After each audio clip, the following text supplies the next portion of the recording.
সেখান থেকে আজকের এই ক্লাসটা সামান্য স্লাইড একটু লম্বা হতে পারে, ভয়ের কোনো কারণ নাই।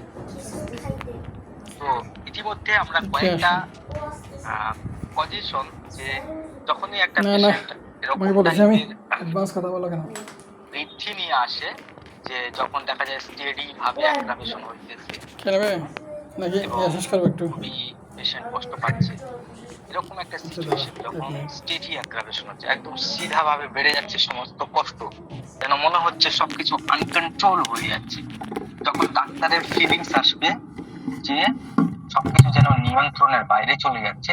তার কয়েকটা কারণ ছিল, তার মধ্যে এক নম্বর হচ্ছে রং প্রেসক্রিপশন হয়েছে এবং যে ন্যাচুরাল কোর্স আছে ডিজিজের, সেই ন্যাচুরাল কোর্সটা পূরণ হইতেছে, অর্থাৎ আপনার ওষুধে কোনো এফেক্টই আসেনি রং প্রেসক্রিপশনের কারণে, সেখানটার মধ্যে কোনো ধরনের মেডিসিনের কোনো হাত নাই, এখানটায় ন্যাচুরাল ডিজিজ বেড়েছে।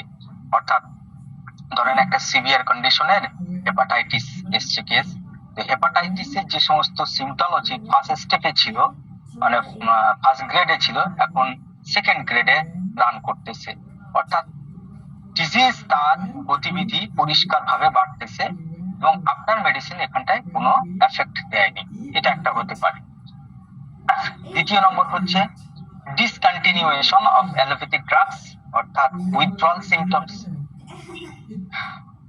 দ্বিতীয় নম্বর যে ব্যাপারটা ছিল সেটা খুব ইন্টারেস্টিং, এই দ্বিতীয় পর্যন্ত আমরা আলোচনা করেছিলাম যে এই দুইটা ক্ষেত্রে যখন দেখা যাবে আমার ওষুধে কোনো প্রভাবই আসে না এবং রোগটা তার যে কোর্স আছে সেই কোর্সটা পূরণ করতে চাইতেছে, সেক্ষেত্রে আমাদের কি করণীয় সেটা আমরা জেনেছি। এবং দ্বিতীয় ক্ষেত্র যেটা, যেখানটায় অ্যালোপ্যাথিক ড্রাগস ডিসকন্টিনিউয়েশন করা হয়েছে এবং উইথড্রল সিমটমস দেখা দিচ্ছে, সেখানটায় আমাদের কি করণীয় সেটা আমরা বুঝছি। এখন যেটা থার্ড পসিবিলিটি, আজকে আমরা আলোচনা করব থার্ড পসিবিলিটি, অর্থাৎ এরকম বৃদ্ধি কেন হচ্ছে, সেটা হচ্ছে থার্ড পসিবিলিটি হচ্ছে যেখানটায় অ্যাগ্রাভেশন কন্টিনিউয়াস হচ্ছে লো পোটেন্সির কারণ, রাইট? অর্থাৎ পোটেন্সি রং আছে এখানটায়, পোটেন্সি যে আমরা যে প্রেসক্রিপশন করছি পোটেন্সি, সেই পোটেন্সিটাই ভুল আছে। যেমন ধরেন আপনি একটা কেস, ক্রনিক কেস, ধরেন আপনি মার্কসল 30 দিয়ে কন্টিনিউ করছেন, মার্কসল, তো মার্কসল দেওয়ার পরে 30 দেওয়ার পরে সেখানটায় একটা স্টেডি অ্যাগ্রাভেশন হচ্ছে, রাইট? তাহলে এই ক্ষেত্রে আমাদের পোটেন্সিটা বড্ড বেশি নিচু হয়ে গেছে, বড্ড বেশি লো হয়ে গেছে। এই সমস্ত সিচুয়েশনের ক্ষেত্রে আমাদের কি করণীয়? ডক্টর ভিতুলকাস বলেন যখন এরকম বৃদ্ধি থাকবে এবং লো পোটেন্সি, ধরেন লো পোটেন্সি মানে ডিজিজের প্রপোর্শনে যে আপনি শক্তিটা প্রয়োগ করেছেন সেটা অনেকটা ছোট হয়েছে। ধরেন আপনার 1 এম, ধরেন 10 এম চাহিদা ছিল, আপনি সেখানটায় হয়তো 30 প্রেসক্রিপশন করেছেন, অথবা 200 প্রেসক্রিপশন করেছেন, অথবা 1 এম প্রেসক্রিপশন করেছেন, মূলত এরকম টাইপ। বিশেষ করে আমরা ক্রনিক ডিজিজ 6 এবং 12 দিন, ধরেন 6-12 প্রেসক্রিপশন করেছেন, কিন্তু সেখানে লাগবে হয়তো 200। সেই ক্ষেত্রে আমাদের একটাই করণীয় যে আমাদের পোটেন্সিটাকে একটু হায়ার পোটেন্সিতে দেওয়া। এইরকম সিচুয়েশনে, এই সিচুয়েশনকে কন্ট্রোল করার জন্য আপনার মেডিসিন ঠিক আছে, কিন্তু আপনার পোটেন্সি এই জিনিসটাকে কন্ট্রোল করতে পারছে না। এক্ষেত্রে কি হয়, যেহেতু এখানটায় আমরা এমন একটা পেশেন্টের শরীর নিয়ে কাজ করছি যে শরীরের শক্তি কম, যে শরীর ভাইটালিটি কম, যে শরীরের ইমিউনিটি কম। আমরা মূলত প্রথমেই দেখে নিয়েছি যে এরকম টাইপের অ্যাগ্রাভেশন দেখা যায় গ্রুপ সি তে এবং গ্রুপ ডি তে, এবং গ্রুপ ডি বলতে 10 অথবা 7-8 এরকম টাইপের সিচুয়েশনের মধ্যে আমরা কাজ করতেছি। তাহলে এই সমস্ত পেশেন্ট কমন ব্যাপার হচ্ছে তার ইমিউনিটি সিস্টেম খুবই উইক, ইমিউনিটি পাওয়ার বা ইমিউনিটি প্রায় লস হওয়ার কন্ডিশনের মধ্যে আছে, ডিফেন্স মেকানিজম প্রায় কম্প্রোমাইজ হয়ে গেছে, টোটালি কম্প্রোমাইজ কন্ডিশনের মধ্যে গেছে। অর্থাৎ রোগীর শরীরের যে প্রতিক্রিয়া দেওয়ার ক্ষমতা বা ইমিউনিটি, সেটা হচ্ছে অনেক অনেক স্লো। এই কারণে সে ক্রনিক ডিজিজের মধ্যে পড়ে আছে। এখন আফটার মেডিসিন যে আপনি 6, 12 বা 30 যেটা দিয়েছেন, এই 6, 12, 30 পোটেন্সি ইমিউনিটিকে জাগ্রত করতে পেরেছে, অর্থাৎ শরীরের প্রতিক্রিয়া দেওয়ার ক্ষমতা প্রডিউস করেছে, এইটুকু কাজ করেছে। এই কারণে প্রডিউস করতে পারছে, ইমিউনিটিকে ফের সচল করতে পেরেছে, ডিফেন্স মেকানিজমকে অ্যাক্টিভেট করেছে আপনার মেডিসিন। কিন্তু এই জাগ্রত ইমিউনিটি বা প্রতিক্রিয়া দেওয়ার যে শরীরের ক্ষমতা, সেটা আনস্টেবল, সেটাকে বডি কন্ট্রোল করতে পারছে না, কন্ট্রোল হারিয়ে ফেলছে। মানে আপনি বাইকের গিয়ার দিয়েছেন, দিয়ে আপনি সবে গিয়ার দিয়েছেন, কিন্তু বাইক ছোটা শুরু করেছে খুব দুর্দান্ত গতিতে। কেন? বাইকের সমস্ত মেশিন পার্ট এত ঢিলে ঢালা হয়ে আছে যে আপনি কন্ট্রোল করতে পারছেন না। মেডিসিন রং ডিরেকশনের দিকে চলে যাচ্ছে, রং ডিরেকশনের দিকে চলে যাবে, ভুল পথের দিকে পরিচালিত হওয়ার উপক্রম হয়েছে, রাইট? তো এই কন্ডিশনের মধ্যে ডক্টর বিদুল কাজ বলছেন যে হইতে পারে এই যে 30 এনার্জি বা 6 শক্তি বা 12 শক্তি, এই শক্তি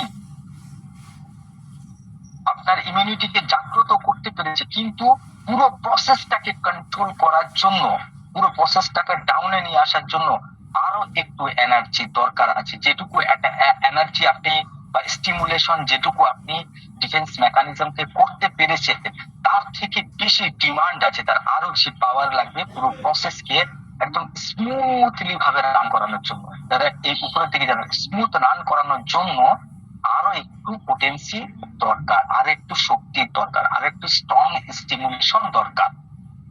তাহলে সেই ক্ষেত্রে অর্থাৎ আরো মোর এনার্জি তার দরকার। আর যদি সেই মোর এনার্জিটা পেয়ে যায়, তাহলে এই যে প্রসেসটা যেটা স্টেডি অ্যাগ্রাভেশন হচ্ছে, এটা অ্যামলারেশনে কনভার্ট হয়ে যাবে, right?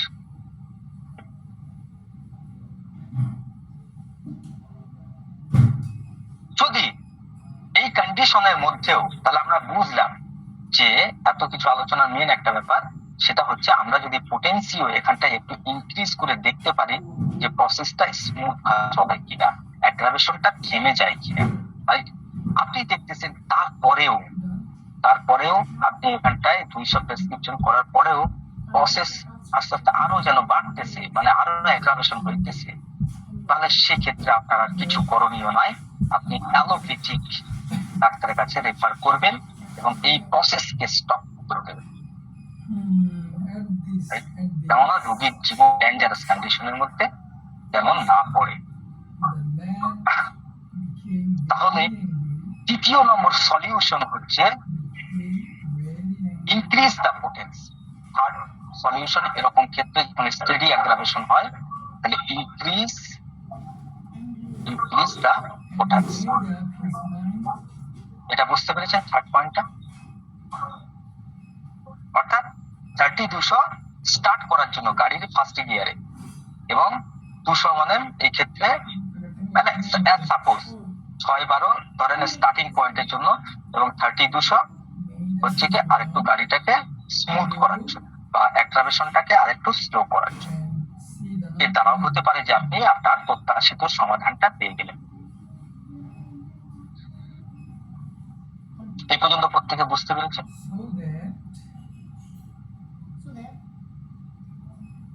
We might ask him to give back the meal. Give Back back the meal.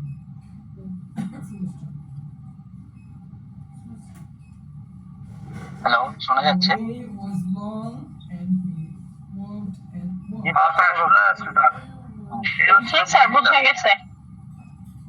আচ্ছা, And he walked fourth and possibilities. এবারে যে ফোর্থ পসিবিলিটিস আছে, সেই ফোর্থ পসিবিলিটিসটা হচ্ছে খুবই ইম্পর্টেন্ট, যেটা ডক্টর কেন্ট বলেছে যে যদি এরকম স্টেডি অ্যাগ্রাভেশন হয়, তাহলে পেশেন্ট হচ্ছে ইনকিউরেবল, পেশেন্ট হচ্ছে রিভার্সেবল কন্ডিশনের মধ্যে আছে, এবং তৎক্ষণাৎ মেডিসিনকে অ্যান্টিডোট করা এবং মেডিসিন থামিয়ে দেওয়া, মেডিসিনের অ্যাক্টিভিটিসকে বা রিয়াকশনকে থামিয়ে দেওয়াটা উচিত ডক্টর ক্লিকদের মধ্যে। কিন্তু এখানটায় ডক্টর ভিটুলকাস কয়েকটা গুরুত্বপূর্ণ যুক্তি পেশ করেছেন এবং যুক্তিগুলো সত্যিকারের অর্থে অনেক বেশি অবজারভেশন, অনেক বেশি রুগী দেখার ফলাফল। নাম্বার 1 হচ্ছে ডক্টর ভিটুলকাস বলেন যে ফোর্থ পসিবিলিটিস যেটা, যে ডক্টর ভিটুলকাস এই সমস্ত কেস যেখানটায় স্টেডি অ্যাগ্রাভেশন হচ্ছে তিনি মানতে নারাজ যে এই কেস হচ্ছে ইনকিউরেবল কেস। তার যুক্তি হচ্ছে যে যেখানটায় আমাদের অর্গানিজম বা আমাদের দেহ প্রতিক্রিয়া দিতে পারে, প্রতিক্রিয়া অর্থ কি, অ্যাগ্রাভেশন দিতে পারে, সেই ক্ষেত্রটা ইনকিউরেবল কেমনে হয়? এখনো তো ডিফেন্স মেকানিজম অ্যাক্টিভেট আছে, ডিফেন্স সিস্টেম অ্যাক্টিভেট আছে, এখনো তো হচ্ছে ইমিউনিটি পাওয়ার আছে বডির মধ্যে। তাই হোমিওপ্যাথিক মেডিসিনের স্টিমুলেশনে ডিফেন্স মেকানিজম ইমিউনিটি সক্রিয় হইতেছে, তাই তো হোমিওপ্যাথিক অ্যাগ্রাভেশন হচ্ছে। আমরা তো হোমিওপ্যাথিক অ্যাগ্রাভেশন সেই সমস্ত রোগীতে দেখবো না যাদের ইররিভার্সিবল প্যাথোলজি আছে, যেখানটায় আর কোনো আশা নাই, কোনো হোপ নাই, রাইট? অর্থাৎ যেখানটায় হোপলেস কন্ডিশন ক্রিয়েট করছে সেখানটায় আপনি মেডিসিনের কোনো প্রতিক্রিয়া দেখতে পাবেন না, কোনো হোমিওপ্যাথিক অ্যাগ্রাভেশন দেখতে পাবেন না। সেখানটায় অ্যাগ্রাভেশন, মেডিসিনাল অ্যাগ্রাভেশন আপনি দেখবেন না, হোমিও মেডিসিনের অ্যাগ্রাভেশন দেখা যায় না, রাইট? সেই সমস্ত প্যাথোলজিকেই আমরা শুধুমাত্র ইনকিউরেবল বলতে পারি, যেখানটায় আর শরীরের প্রতিক্রিয়া দেওয়ার ক্ষমতা নাই হোমিওপ্যাথিক মেডিসিনের প্রতি, right? The reaction is often seen in cases with the deep pathology. তাহলে এই সিচুয়েশনটা কোন জায়গায় দেখা যায়, কোন ধরনের রোগী, কেমন টাইপের পেশেন্ট আপনার ক্লিনিকে আসে? এখানটায় দেখা যায় যে একটা ডিপ প্যাথোলজি আছে। ডিপ প্যাথোলজি এক্সাম্পল স্বরূপ ধরেন ক্যান্সার আছে, অথবা হেপাটাইটিস আছে, অথবা ধরেন কিডনি ফেলিয়ার আছে, সিকেডি আছে, রাইট? এরকম টাইপের সাংঘাতিক টাইপের, অথবা হার্টের মধ্যে ব্লকেজ আছে, অথবা পালমোনারি ভালভের মধ্যে কোনো ডিস্টারবেন্সি আছে, হাই লেভেলের দীর্ঘদিন ধরে চলতেছে, এরকম টাইপের হেভি ডিপ টাইপের যেখানটায় প্যাথোলজি আছে এবং ধরেন ক্যান্সারই আছে, এবং সেই ক্ষেত্রে অ্যালোপ্যাথিক হেভি ড্রাগস এখানটায় চলতেছে, রানিং আছে। অ্যালোপ্যাথিক ড্রাগস এটাকে ব্যালেন্স করে রাখছে, কোনো মতে পেশেন্টকে চলার মতো করে রাখছে, রাইট? এইরকম সিচুয়েশনে যখন হোমিওপ্যাথিক মেডিসিন প্রযুক্ত করা হয় এই ফিল্ডটাতে, যখন হোমিও মেডিসিন যখন যায়, তখন এই ধরনের বাড়াবাড়ি অবস্থা আমরা বেশি দেখতে পাই, যে হঠাৎ করে অ্যালোপ্যাথিক মেডিসিনের যে বাঁধন থাকে সেই বাঁধনটা খুলে যায়, ইমিউনিটি সিস্টেম যে প্রতিক্রিয়া জানাইতেছিল সে আবার শক্তি ফেরত পায় এবং ক্যান্সারের মতো প্যাথোলজির সঙ্গে ইমিউনিটি ফাইট করতে থাকে, আপনার বডির ডিফেন্স মেকানিজম এখানটায় ফাইট করতে থাকে, এবং সেটা একটা অসম যুদ্ধের মতো একটা পরিস্থিতি তৈরি হয়, যে বডি শুনবে না আর ক্যান্সার প্যাথোলজি আপনাকে ছাড় দিবে না, এরকম একটা মারাত্মক। আর অ্যালোপ্যাথিক এদিক থেকে আপনার শক্তিকে দুর্বল করে রাখছিল, এখন হোমিওপ্যাথিক মেডিসিন গিয়ে সেই শক্তির পুনর্জাগরণ ঘটাইছে। এখন বোঝেন খেলা এবার কত জোরে একটা অ্যাগ্রাভেশন হইতে পারে, এবং এটা উইক শরীর এই অ্যাগ্রাভেশনকে সামলাইতে পারে না। এটাই তো সে প্যাথোলজি আর অ্যালোপ্যাথিক ড্রাগস এর কারণে দুর্বল হয়ে আছে, ফলে উইক শরীর, উইক দেহ আর সেই অ্যাকশনটাকে যেন কোনো মতে সামলাতে পারছে না, রাইট? কিন্তু আমরা এই কেসটাকে ইনকিউরেবল বলতে পারি না, কারণ হোমিওপ্যাথিক মেডিসিন কে সেখানটায় অ্যাগ্রাভেশন দিচ্ছে। তার পয়েন্ট হচ্ছে এটা, ডক্টর ভিটুলকাসের পয়েন্ট হচ্ছে এটা, যে it is not incurable disease. তাহলে শরীরের মধ্যে এত প্রতিক্রিয়া কই থেকে আসতেছে? তাহলে কি করা উচিত এই ক্ষেত্রে? আমাদের ধরতে হবে ভাইটাল ফোর্সকে, আমাদের ধরতে হবে অর্গানিজমকে, পুরো দেহকে এতটা স্ট্রেন্থ করতে হবে যে সে যেন এই সিচুয়েশন থেকে, এই প্যাথোলজি থেকে বেরিয়ে আসতে পারে। তাহলে এমন ভাবে হোমিওপ্যাথিক মেডিসিন এখানটায় দিতে হবে যে এই যে অ্যাগ্রাভেশন হইতেছে, হোমিওপ্যাথিক অ্যাগ্রাভেশন, এখানটায় তৎক্ষণাৎ সেই সিচুয়েশনের মধ্যে ওই অ্যাগ্রাভেশনের টাইমের যে সমস্ত সিমটলজি আছে সেখানটায় খুব ভালো করলে, প্যাটার্ন ফলো করলে দেখা যায় আগের থেকে অনেকটাই ভালো, তারপরেও কিন্তু অনেক আচ্ছা, কেননা উইক ডিফেন্স মেকানিজম ভালো সিমটমস এর প্যাটার্ন দিতে পারে না। ভালো করে মনে রাখেন যে যেখানটায় উইক ডিফেন্স মেকানিজম বা উইক ভাইটাল ফোর্স, সে কিন্তু মেডিসিনের প্যাটার্নকে ভালো মতো দিতে পারে না। আচ্ছা আচ্ছা লক্ষণ তার মধ্যে হয়তো এক একটা পিকিউলিয়ার সিমটমস প্রডিউস করতে পারে। তো এই অ্যাগ্রাভেশনের টাইমেই আপনি যদি একটা সঠিক মেডিসিন সিলেকশন করতে পারেন, তাহলে পুরো জিনিসটাকে আপনি আয়ত্তের মধ্যে নিয়ে আসতে পারবেন। But it is not so easy. এখানটায় প্রচন্ড এক্সপেরিয়েন্স, ডাক্তারের প্রচন্ড ধৈর্য, দুর্দান্ত প্যাথোলজিক্যাল অভিজ্ঞতা এবং সঠিক রেমেডি অর্থাৎ মেট্রিয়া মেডিকেল স্ট্রং নলেজ এই কন্ডিশনকে কন্ট্রোল করতে পারে সেই সমস্ত ডাক্তাররা। তাই তিনি বলছেন the homeopathy will be able to handle the case and slowly bring it back, এবং এটাকে ধীরে ধীরে ধীরে ধীরে আয়ত্তের মধ্যে নিয়ে আসে, এই অ্যাগ্রাভেশনকে আয়ত্তের মধ্যে নিয়ে আসে এবং পেশেন্টকে এই ভারী প্যাথোলজি থেকে মুক্তি দিতে পারে। কিন্তু তাকে খুবই জাজমেন্টাল ডাক্তার হতে হবে, খুবই থটফুল, কারেক্ট রেমেডি দিতে হবে, হ্যাঁ, and find the correct sequence of remedy after the first prescription, অর্থাৎ প্রথম প্রেসক্রিপশনের পরে যে সমস্ত ড্রাগস গুলো মানে আসতে থাকবে, যে সমস্ত প্যাটার্ন গুলো আসতে থাকবে রোগীর শরীরের মধ্যে, সেই প্যাটার্ন গুলোকে সব আনলক করতে হবে। দেন আপনি এই পেশেন্টকে এই প্যাথোলজি থেকে মুক্তি দিতে পারেন। তাহলে আমরা দেখলাম মোট কথা এখানটায় বোঝার ব্যাপার হচ্ছে এই পয়েন্টটাতে যে যেখানটায় ডিপ প্যাথোলজি থাকে এবং যেখানটায় হেভি অ্যালোপ্যাথিক ড্রাগস চলে পুরো সিচুয়েশনকে কন্ট্রোল করার জন্য, সেখানটায় হোমিও মেডিসিন যদি সঠিক মেডিসিন দেওয়া যায় তাহলে একটা ভয়ঙ্কর এই যে স্টেডি অ্যাগ্রাভেশন সেখানটায় দেখা দেয়। এটাই বেশিরভাগ ক্ষেত্রে হয়ে থাকে, এখানটা একটা স্টেডি অ্যাগ্রাভেশন দেখা দেয়, একদম আসমান মানে পেশেন্টের জান যায় যায় অবস্থা একটা সিচুয়েশন। কিন্তু এখানটায় বিজ্ঞ হোমিওপ্যাথিক ডাক্তার যারা খুবই এক্সপেরিয়েন্সড আছে তারা এখানটায় ধৈর্য হারায় না, তারা এই অ্যাগ্রাভেশনকে খুবই সুন্দরভাবে অবজার্ভ করে দেখতে থাকে এবং ঠিক সময় মতো একটা মেডিসিন প্রেসক্রিপশন করে পুরো সিচুয়েশনকে আস্তে আস্তে কন্ট্রোলের দিকে নিয়ে আসতে থাকে। But the case is difficult as the defence mechanism is still weak. এবং কেন এই সিচুয়েশন হচ্ছে? বিকজ এই কেসটা খুবই জটিল এবং ডিফেন্স মেকানিজম খুবই দুর্বল, and therefore gives unclear symptoms। আর সব থেকে জটিলতা এখানটায় নিউ কামার হোমিওপ্যাথিদের কোনো কাজ নয় এই কারণের জন্য যে এখানটায় আপনি যে সিমটমস এর প্যাটার্ন দেখবেন ভাই, সেটা আপনার একদিক থেকে দেখলে মনে হবে পালসেটিলা, তো একদিক থেকে দেখলে মনে হবে সালফার, তো একদিক থেকে মনে হবে না ফসফরাস, না একদিক থেকে মনে হবে লাইকো। বিকজ উইক ডিফেন্স মেকানিজম বা উইক ভাইটাল ফোর্স একটা ক্লিয়ার কাট সিমটমস প্রডিউস করতে পারে না। যে বডি যত সুস্থ, যার লেভেল যত হাই স্বাস্থ্যগত দিক থেকে, সে তত ক্লিয়ারলি হোমিওপ্যাথিক মেডিসিনের প্যাটার্নকে শো করে। সেটা একটা বিগিনার দেখলেও প্রেসক্রিপশন করতে পারবে।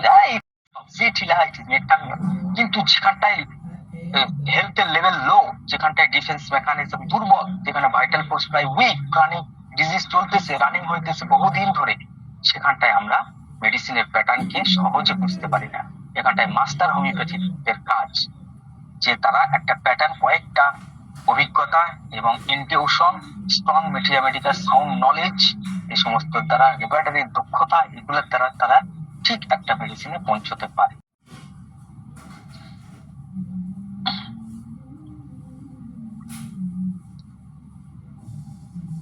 আর যখনই দেখবে এক্ষেত্রেও কিন্তু এই বিজ্ঞ হোমিওপ্যাথি ডাক্তার বলেই যে সে একেবারে নিশ্চিন্তা মনে বসে থাকবে, অ্যাকচুয়ালি তা নয়। এই সিচুয়েশনে কারোরও বসে থাকার কোনো উপায় নাই।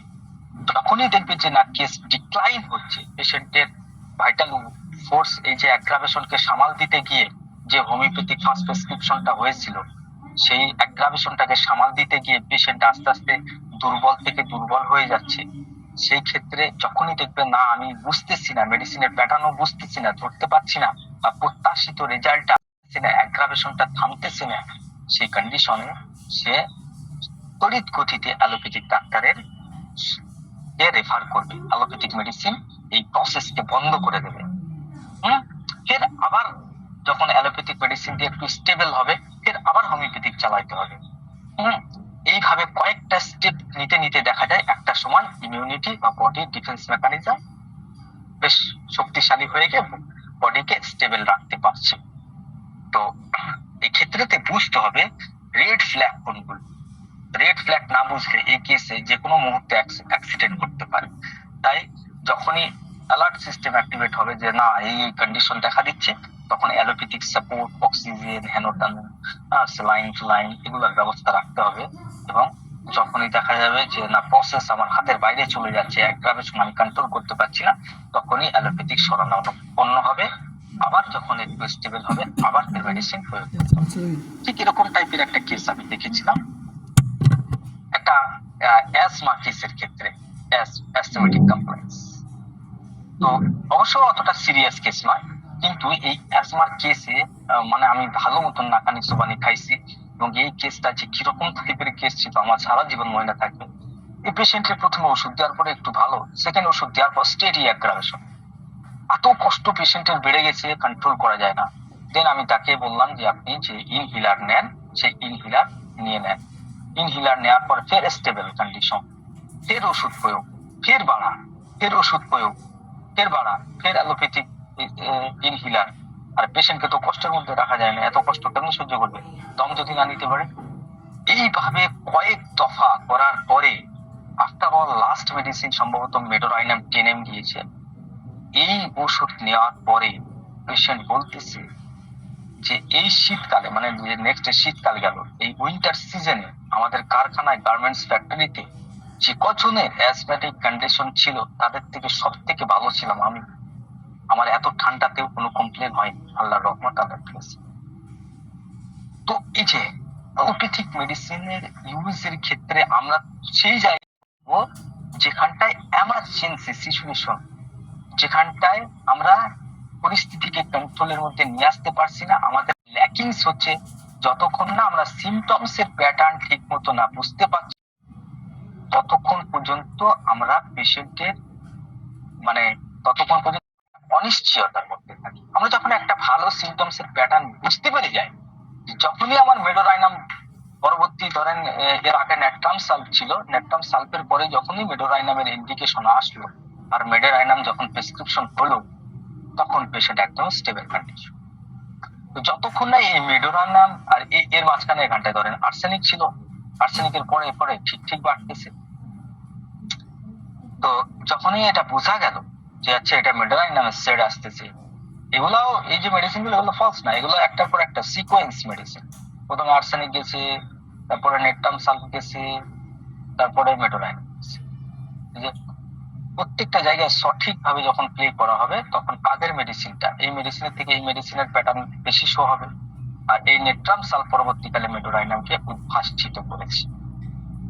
এই যে প্যাটার্ন, যতক্ষণ আমরা প্যাটার্ন বুঝতেছি তার আগে পর্যন্ত কি করবো, পেশেন্টকে ব্ল্যাঙ্কে রাখবো, ওইসব উল্টাপাল্টা মেডিসিন দেবো, এসপি ডোজ পারমা আর কি যে সব কয় প্লাটা ওরিয়েন্টালিস, সমস্ত মেডিসিন দিয়ে কোনো লাভ নাই। এর থেকে অ্যালোপ্যাথিক কর্টিসল পেশেন্টকে দ্রুত রিলিফ করবে।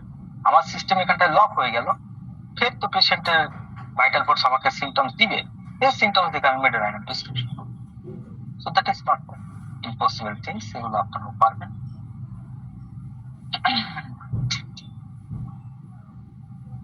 তো যেখানটা দেখা যায় পেশেন্ট লেভেল 7 বা 8 এর মধ্যে আছে, এবং ধরেন একটা অ্যাজ এক্সাম্পল, এটা তো আমার প্র্যাকটিক্যাল কেস থেকে হলো, আর একটা এক্সাম্পল দেখেন। ধরেন কোন পেশেন্টের মধ্যে আলসারেটিভ কোলাইটিস আছে। আলসারেটিভ কোলাইটিস অর্থাৎ তার ইন্টেস্টাইনের মধ্যে আস্তে আস্তে ক্ষত সৃষ্টি হওয়ার প্রবণতা হচ্ছে, বা রেকটামের মধ্যে। এরকম একটা সিচুয়েশনের মধ্যে ধরেন আপনি মেডিসিন প্রয়োগ করলেন, এখন পেশেন্ট ফার্স্টে যাচ্ছিল হয়তো সারাদিনে 5 বার করে, আর আপনি ধরেন এখানটায় মার্সল প্রেসক্রিপশন করেছেন, এরপরে পুরো জিনিসটা বাইরে 25 বারে চলে গেছে। হ্যাঁ, তো এই সিচুয়েশনের মধ্যে আপনাকে খুবই সতর্ক থাকা লাগবে।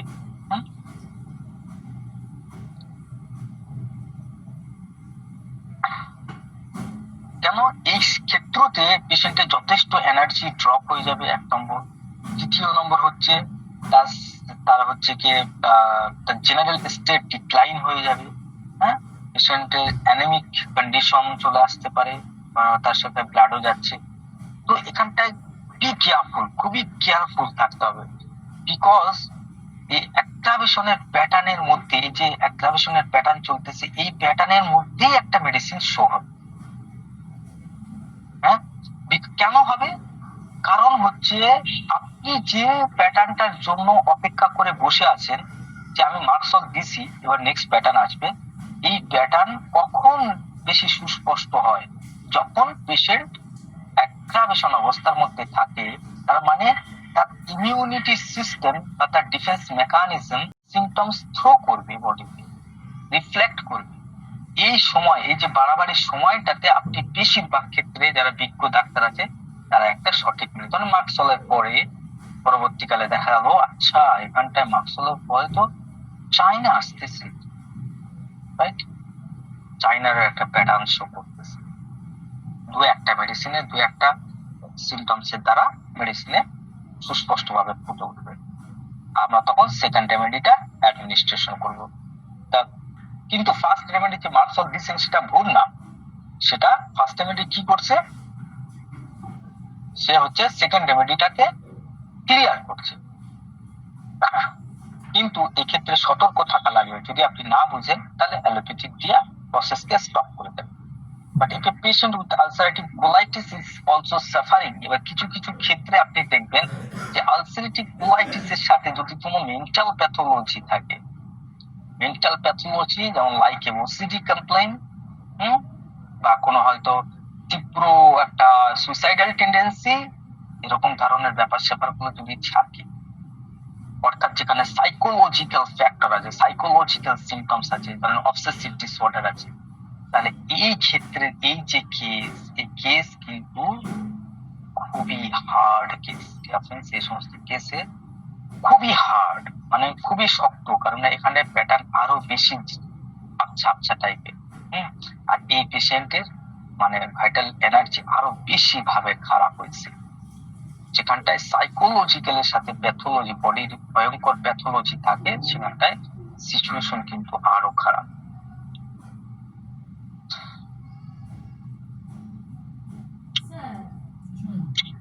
কিছু কিছু ক্ষেত্রে, এই ক্ষেত্রে কয়েকটা সিচুয়েশনের কথা তিনি বলেন। ধরেন কোন ব্যক্তির একটা অ্যাংজাইটি ছিল, হালকা ফুলকা অ্যাংজাইটি ছিল, এই অ্যাংজাইটির জন্য সে সাইকিয়াট্রিক ড্রাগস ইউজ করছে, অ্যালোপ্যাথিক সাইকিয়াট্রিক ড্রাগস, নানান ধরনের ট্যাঙ্কুইলাইজার এরকম টাইপের ব্যবহার করছে এবং দীর্ঘদিন ধরে ব্যবহার করে আসতেছে। সেক্ষেত্রে কি করছে, সে অ্যাংজাইটিকে সাপ্রেসড করতেছে। সাপ্রেশন হচ্ছে বাই দ্য অ্যালোপ্যাথিক মেডিসিন। এই সাপ্রেশনের ফলে যদি কোলাইটিস, ধরেন কোলাইটিস প্রডিউস হলো, কোলাইটিস ডেভেলপ করবে। এই কোলাইটিসে আপনি যখনই মেডিসিন প্রয়োগ করবেন, তো হেরিংস ল ফলো করে সঙ্গে সঙ্গে আবার অ্যাংজাইটি সামনে আসবে। এই জন্য আমাদের পুরো ডিজিজের প্রত্যেকটা প্রসেস, এই জন্য পাস হিস্ট্রিটা খুব ভালো করে বোঝা উচিত, কেস টেকিং এর খাতায় থাকাটা উচিত। হিস্ট্রিতে প্রতিটা ভারী ভারী টাইপের প্যাথোলজি গুলো এক একটা মার্কার হিসেবে আসে। কোন স্টেশন থেকে এখন আপনার ট্রেনটা কোন স্টেশনে আছে এবং কোন স্টেশনে যেতে চায়, সম্ভাব্য স্টেশন কি হতে পারে, সেগুলো সম্পর্কে ধারণা না থাকলে আপনি মাঝখানে ভুল সিদ্ধান্ত নিয়ে নেওয়া হয়ে যাবে।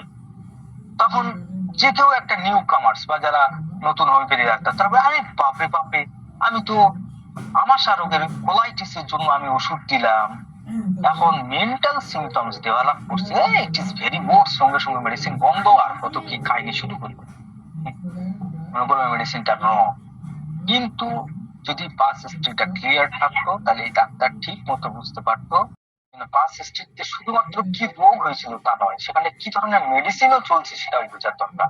এক নম্বর ডিজিজও বুঝতে হবে এবং সেখানটায় অ্যালোপ্যাথিক হয়েছে নাকি না কোনো হোমিওপ্যাথিক হয়েছে না আয়ুর্বেদিক হয়েছে সেটাও বোঝার দরকার, যে এখানটায় অ্যাকচুয়ালি কতটা সাপ্রেশন হয়েছে। তো যখনই কোলাইটিস, এখানটায় দেখেন কোলাইটিস চলে যাওয়ার পরে মেন্টাল ডিসঅর্ডার, যা মেন্টাল অ্যাংজাইটি বা অবসেসিভ ডিসঅর্ডার, এগুলা ফের রিটার্ন আসতেছে। তার মানে এই যে সাপ্রেশন হয়েছিল, এই সাপ্রেশন স্টেজ থেকে এই প্রসেসটা আপনি হোমিওপ্যাথিক মেডিসিনের দ্বারা কাট অফ করতে পেরেছেন। এখন আপনার সামনে শুধু অ্যাংজাইটি আছে। তো বলেন এটা গুড রেজাল্ট না bad result? That is good result, যে আপনি পেশেন্টকে তার পূর্বের স্টেটের মধ্যে নিয়ে আসছেন, রিভার্স করতে পেরেছে, প্যাথোলজিকে রিভার্স করতে পেরেছে। তো এখানটায় এই জন্যই তো important to understand that each pathology has a marker and degree of an overall severity, and that it is always a mental symptoms that is worse than a physical symptoms. তো সবসময় mental symptoms আইছে বলে হতাশ হওয়ার কোনো চেষ্টা না করা উচিত, বরঞ্চ তার পাস হিস্ট্রিতে চেক করে দেখেন এরকম কোনো এপিসোড ছিল কি, যদি থাকে দেন আপনার রেজাল্ট ওকে। তাহলে আমরা এই আলোচনার মাধ্যমে কি বুঝলাম, ফোর্থ নাম্বার কন্ডিশনের মধ্যে যে ফোর্থ নাম্বার কন্ডিশন যেটা আছে যে প্রায় অসম্ভব কেস, মানে তাহলে আমরা বুঝলাম যে ডক্টর কেট এবং ডক্টর ইজুলকাসকে যদি আমাদের যুক্ত করতে হয় তাহলে আমাদের বলতে হবে যে যেখানটায় প্রায় ডিজিজ ইনকিউরেবলের কাছাকাছি চলে গেছে সেই জায়গায় আমরা এই ধরনের স্টেডি অ্যাগ্রাভেশন দেখবো। কেন দেখবো? বিকজ সেখানটায় একটা ভারী প্যাথোলজি বেশিরভাগ সময় থাকে এবং সেটা অ্যালোপ্যাথিক মেডিসিনের দ্বারা সাপ্রেস করা থাকে। হোমিওপ্যাথিক মেডিসিন দেওয়ার সঙ্গে সঙ্গে সেই সাপ্রেশন খুলে যায়, ফলে একটা ভয়ঙ্কর অ্যাগ্রাভেশনের সামনাসামনি আমরা হই। তাহলে আমাদের করণীয় কি এই জায়গায়? আমাদের করণীয় হচ্ছে আমাদের ওই অ্যাগ্রাভেশন পিরিয়ডস এর মধ্যেই, এই অ্যাগ্রাভেশনকে কন্ট্রোল করার জন্য এই অ্যাগ্রাভেশন পিরিয়ডস এর মধ্যেই আমাদেরকে একটা মেডিসিন সিলেকশন করতে হবে যেটা হচ্ছে মোর সুইটেবল এই সিমটমস এর জন্য। এবং যদি দেখেন যে এর প্রতিক্রিয়া স্বরূপ ভালো রেজাল্ট আসতেছে, অবস্থাটা ভালোর দিকে যাচ্ছে, তাহলে আর কিছু করণীয় নয়, ফের নেক্সট মেডিসিনের জন্য অপেক্ষা করে। আর যদি দেখেন না এই অ্যাগ্রাভেশনকে কন্ট্রোল করা যাচ্ছে না, তাহলে এই হোমিওপ্যাথিক অ্যাগ্রাভেশনের প্রসেসকে সঙ্গে সঙ্গে বন্ধ করে দিতে হবে এবং পেশেন্টকে যে কোনো প্রকারে স্টাডি করতে হবে, দিয়ে ফের আবার মেডিসিন দিতে হবে, হোমিওপ্যাথিক মেডিসিন দিতে হবে, ফের বন্ধ করতে হবে। এইভাবে একটা সিচুয়েশন আসবে যখন ভাইটাল ফোর্স সুন্দর মতো এই অ্যাগ্রাভেশনকে নিজে কন্ট্রোল করে নিতে শিখে যাবে, তখন আপনার প্রসেস ওখান থেকে আলাদা হবে।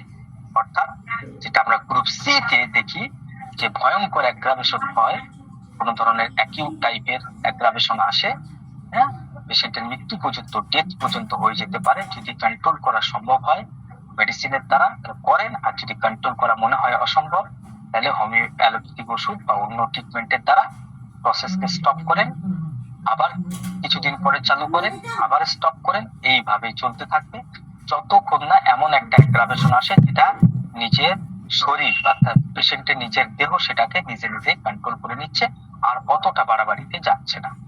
সেই স্টেজ থেকে গ্রুপ বি শুরু হয়ে যায়, অর্থাৎ তখন পেশেন্ট আগের থেকে মোর এনার্জেটিক ক্রনিক ডিজিজ থেকে বেরিয়ে যায়, রাইট?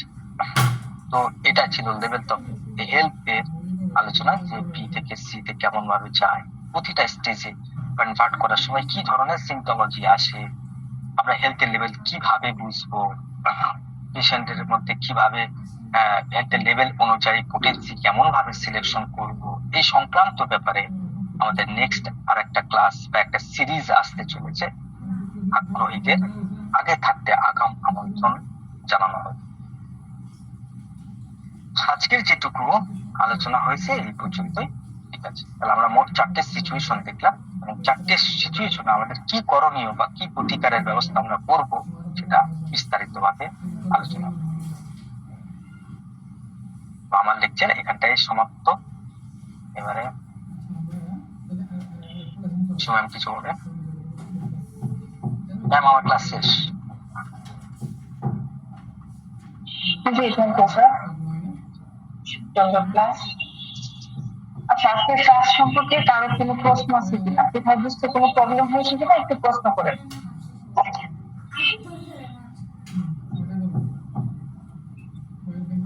আজকের ক্লাস সম্পর্কে প্রশ্ন থাকা উচিত,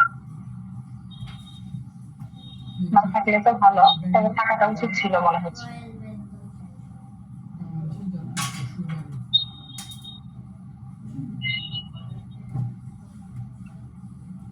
আচ্ছা, কারো কোনো প্রশ্ন নাই?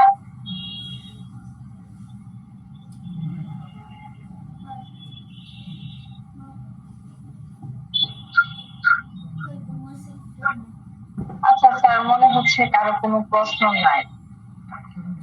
Thank you. এটা তো আরো ভালো খবর, এটা তো আরো ভালো খবর, মাশাআল্লাহ। সবাই তাহলে বুঝছেন এটা খুবই ভালো ব্যাপার।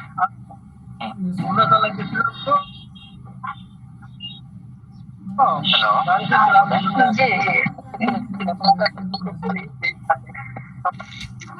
স্যার বললেন যে যদি কোনো পেশেন্টকে যদি অ্যালোপ্যাথিক বা অন্য কোনো চিকিৎসায় যদি সাবপ্রেশন হয়ে থাকে, হোমিওপ্যাথি দেওয়ার সাথে সাথে অ্যাগ্রাভেশন হতে পারে মারাত্মক ব্যাপার।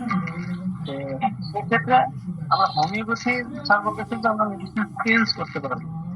আমরা প্রেসক্রিপশনাল ব্যবহার করলে কি আমরা ওটা অনেক ব্যবহার করছি, তার পরবর্তীতে কি আবার হয়তো একদিন পরে বা যদি বিকেলে বা 6 ঘন্টা 10 ঘন্টা পরে আমরা কি চেঞ্জ করে মেডিসিন দিতে পারবো,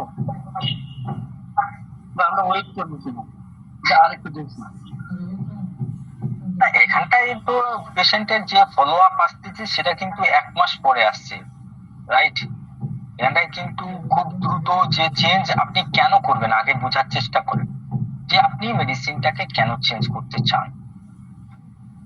1 নম্বর হচ্ছে যখন আপনি দেখবেন স্টেডি অ্যাগ্রাভেশন হচ্ছে, সবকিছু আয়ত্তের বাইরে চলে যাচ্ছে, ইমিডিয়েটলি একটা প্রেসক্রিপশন করা উচিত। এবং পেশেন্ট যে অ্যাগ্রাভেশনের মোমেন্টে আছে, মানে ঢেউয়ের মাথায় আছে, এই সময় আপনি অনেক কিছু দেখতে পাবেন যেগুলো এর আগে পেশেন্ট বলতে পারে নাই বা তৈরি হয় নাই বডির মধ্যে। সেরকম কিছু ব্যাপার স্যাপার এই নতুন অ্যাগ্রাভেশনের মধ্যে আপনি খুব ভালো মতো যদি অবজার্ভ করেন তাহলে দেখতে পারেন বিজ্ঞ হোমিওপ্যাথি ডাক্তাররা কিন্তু দেখতে পায়। কিন্তু এখানে নবীন হোমিওপ্যাথি ডাক্তারের মাথা কিন্তু আওলা চাওলা হয়ে যাবে যখন পেশেন্ট এসে বলবে যে আমি 100 বার 50 বার বা 25 বার গেছি আর এই পরিমাণে ব্লাড গেছে আর রোগীর শরীরে একদম মুখ টুক সব ফ্যাকাশে হয়ে গেছে আর মানে গায়ে 1 ফোঁটা এনার্জি নাই, 4 জন মিলে কাঁধে করে নিয়ে আসছে। এই সিচুয়েশন দেখলে মাথা ঠান্ডা থাকবে?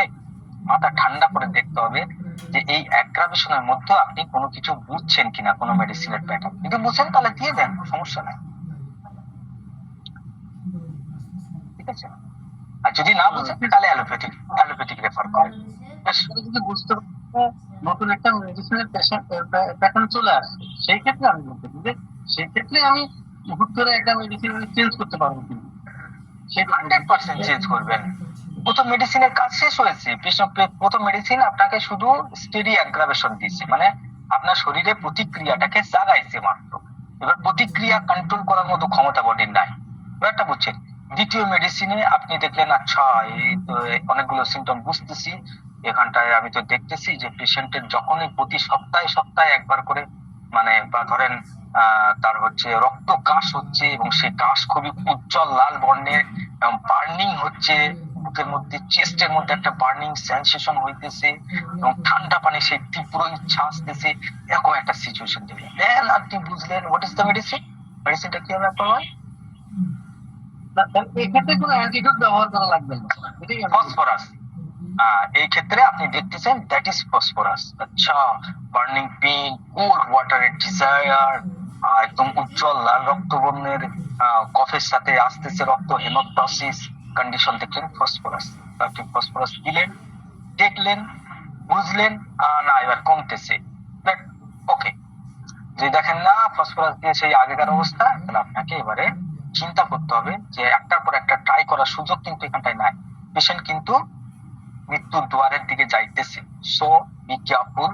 এক্ষেত্রে যদি না বুঝতে পারেন মেডিসিন তাহলে অ্যালোপ্যাথিক রেফার।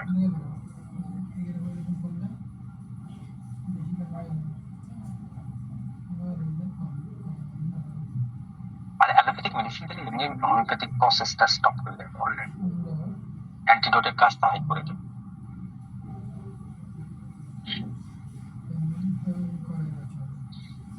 ক্লিয়ার? হ্যালো, হ্যাঁ জি স্যার ক্লিয়ার।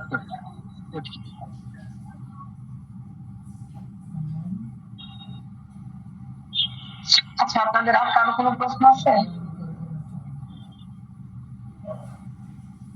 বা কোথাও বুঝতে কোনো সমস্যা হয়েছে কিনা সেটা কিন্তু একটু মেনশন করতে পারেন। তবে এখানে এই অবজারভেশন গুলো পুরোপুরি বুঝতে গেলে রেগুলার ফ্রেশ সম্পর্কে আসলে জানা লাগবে। এখন আমাদের যে অবজারভেশন গুলো এখানে স্টাডি করা হচ্ছে, তো আপনার একটু রেগুলার থেকে লেভেল গুলো একটু দেখে নেবেন, তাহলে আশা করি আরো বুঝতে ক্লিয়ার হবে। যাই হোক, তারপরে কারো কোনো প্রশ্ন থাকলে করতে পারেন। আশা করি আর কারো কোনো প্রশ্ন নাই। তো প্রশ্ন না থাকলে স্যার আমরা ক্লাসটা শেষ করে দিতে পারি। ওকে, থ্যাংক ইউ। আপনাদের অজস্র ধন্যবাদ, অনেক অনেক শুভেচ্ছা। আপনাদের এতক্ষণ ধরে আপনারা ক্লাস করেছেন, বুঝেছেন। আমরা ফের আগের বুধবারেই আমরা 19 নম্বর অবজারভেশনটাকে স্টাডি করব। আগে থাকতে একটু পড়ে আসলে ভালো হয়, আপনাদের বুঝতে সুবিধা হয়। তো চেষ্টা করবেন যে আগে আগে একটু পড়ে আসা, একটু প্রশ্ন রেডি করে রাখা, কেননা প্রশ্ন উত্তরের সেশনটা আমি খুবই এনজয় করি। আপনাদের প্রশ্নগুলো আমার খুবই ভালো লাগে। ওকে, থ্যাংক ইউ। তাহলে সবাই ভালো থাকেন, সুস্থ থাকেন। আল্লাহ ভরসা, খুদা হাফেজ।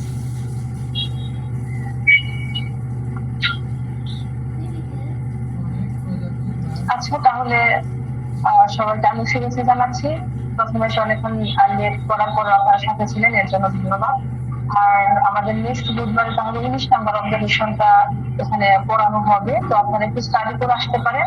সেই সাথে হেলথের লেভেল গুলো কিভাবে ধরা যায় এটা একটু স্টাডি করতে হবে, ঠিক আছে? তাহলে আপনার বিষয়গুলো একদম ক্লিয়ার হবে।